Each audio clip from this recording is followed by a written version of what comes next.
আজ ভিডিও দিতে ইচ্ছে হচ্ছে না। মনটা কাল থেকে ভালো নেই। তার কারণটা হয়তো তোমরা সবাই অবশ্যই জানবে। জাস্ট একটা নোট লিখেছি, এটা এখন আমি তোমাদের পড়ে শোনাবো। আজ ভেতরে একটা অন্যরকম কষ্ট হচ্ছে। আজ বরং রাজনীতিটা একটু দূরে থাক, মোমবাতির উষ্ণ শিখাটাও বন্ধ থাক। ভাবছি খালি সেই বাচ্চাটির কথা, যে বেড়াতে গিয়ে তার বাবাকে হারিয়ে ফেলল।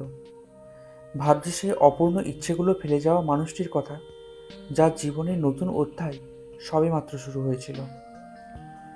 আর সবশেষে সেই সদ্য বিবাহিতা মহিলাটির কথা। অনেক কথা রইল বাকি, অনেক স্বপ্ন থামলো আজই। এই জন্মে মিলিব না আর। ভালো থেকো প্রাণ আমার। আমার শহর কাশ্মীর নয়, তাই আজ আমার আপনার ভয় নেই। আচ্ছা, ভয় কি সত্যিই নেই? সত্যি কি আক্রমণটা শুধু কাশ্মীরেই হলো? সত্যিই আপনার আর আমার শহর সুরক্ষিত তো? বিচার বিবেচনা অবশ্যই করবেন।